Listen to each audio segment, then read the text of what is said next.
Mungkin investment tesisnya dulu ya, investment outlooknya dulu. Kalau saya sih sebenarnya view-nya kita masih sama ya, sama kayak yang saya bilang atau teman-teman udah baca juga di kita punya strategi report yang kita bikin di awal bulan bahwa kalau kita ngomongin dari sisi market ya, most likely di bulan Oktober ini saya ekspektasi ada koreksi itu tadi ya.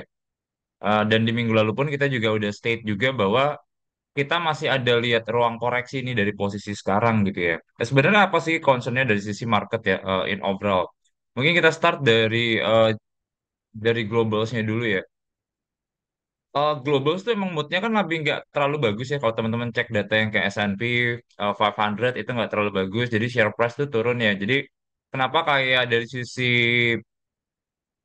indeks di global itu trennya lagi lumayan turun karena sekarang tuh moodnya orang lagi banyak ambil ke obligasi.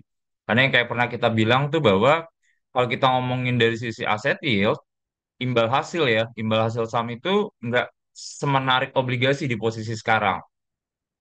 Mungkin sesimpel bayanginnya kalau misalnya Pak cara ngelihat yield obligasi apa sih? Itu kan sesimpel kalau teman-teman lihat kayak kuponnya berapa, harganya berapa gitu. Jadi biasanya kayak kita istilahnya di capture-nya sama yield to maturity kan. Nah, jadi yield to maturity itu sekarang levelnya itu sekitar 4,8%, 4,7.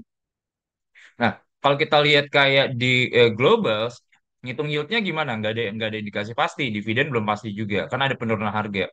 Nah, cuman orang biasanya kalau misalnya capture buat dari sisi yield, itu mereka biasanya pakai yang namanya eh, PE, satu dibagi PE. Jadi intinya kayak inverse PE sebenarnya. Jadi earnings dibagi sama price-nya dia. Nah, jadi kalau kita lihat earnings dibagi price-nya di US, itu tuh lebih rendah dibandingkan sama si obligasinya. Jadi kayak, oh, dari sisi saham atau equity, imbal hasilnya lebih rendah dan proxy resikonya kan tetap ada ya. Volatility-nya kan lebih lebih tinggi di equity kan. Nah, jadi attractiveness equity ini lagi nggak terlalu menarik sebenarnya sekarang. Makanya saya waktu itu pernah bilang, oh ini nggak terlalu menarik nih yield dari sisi saham, indeks. Nah, gimana caranya ibaratnya biar si yield saham ini sebenarnya menarik? Mau nggak mau kan berarti kan price-nya harus turun kan. Kalau misalnya earnings dibagi sama price, biar yield-nya juga naik. Jadi intinya sebenarnya biar lebih ada imbal hasil yang lebih tinggi buat sahamnya itu tadi. Baru nanti ketika misalnya yield attractiveness-nya ada, saham itu akan jadi lebih menarik kan sebenarnya. Nah, jadi logiknya sebenarnya seperti itu sih. Nah, makanya kalau kita lihat kayak dari sisi market itu ya udah sekarang tuh lagi banyak ambilnya itu karena fixed income gitu. Khususnya fixed income yang sebenarnya eh, secara durasi itu modelnya adalah kayak ambil yang sebenarnya kayak tenor-tenor panjang gitu ya. Tenor-tenor panjang mereka juga lagi ambil. Cuma mereka mostly semuanya obligasi lah.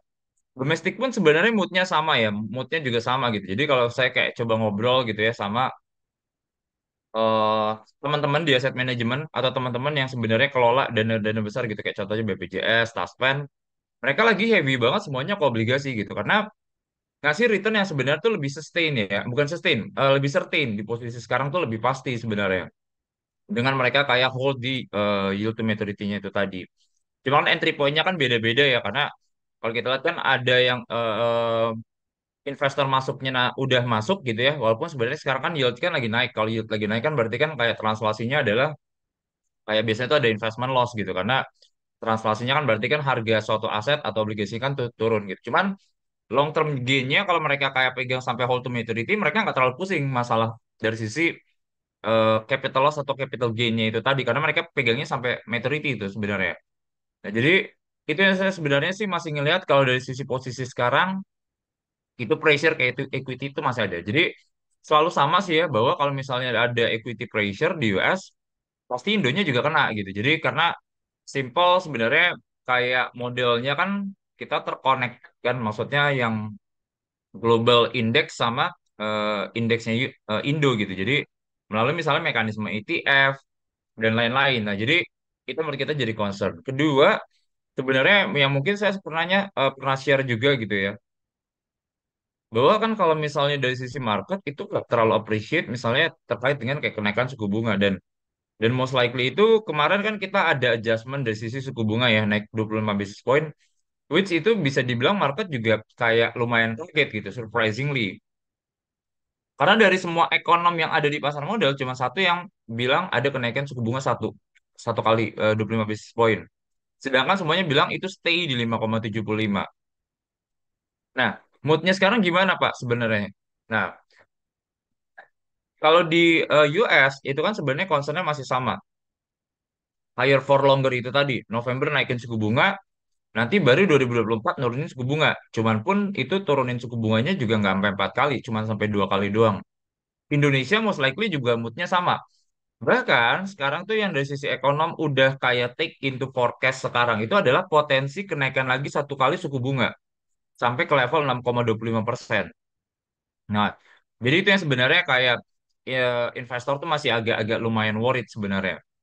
Nah, kenapa sih Pak harus kayak di-adjust suku bunganya? Karena yang jadi salah satu PR-nya ini adalah si nilai tukar. Walaupun sebenarnya kan pemerintah kan tujuannya kan bukan jaga nilai tukar ya, cuman kan mereka jaga inflasi. Cuman nilai tukar ini secara nggak langsung itu kasih dampak nih sebenarnya buat si inflasinya.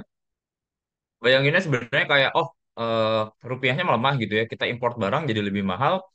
Jadi kan ada imported inflation kan. Nah, jadi itu yang sebenarnya kayak jadi PR. Kedua, yang jadi concern itu adalah harga harga di global sih ya. Harga energi kan ini bakal tetap tinggi ya kalau kita lihat dari sisi forecastnya orang-orang ya. Kalau kita lihat di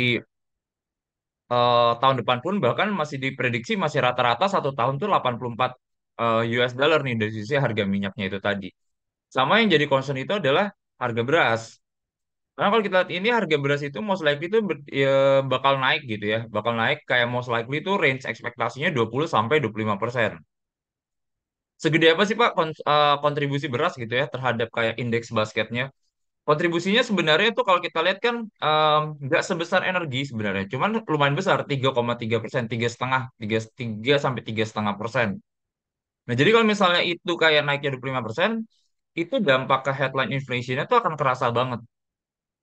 Nah jadi yang ibaratnya kalau inflasinya ini nggak terkontrol nih yang sebenarnya kayak agak lumayan takut. Nah jadi itu yang sebenarnya market tuh nggak terlalu appreciate. Makanya kalau kita lihat kenapa ada koreksi ya.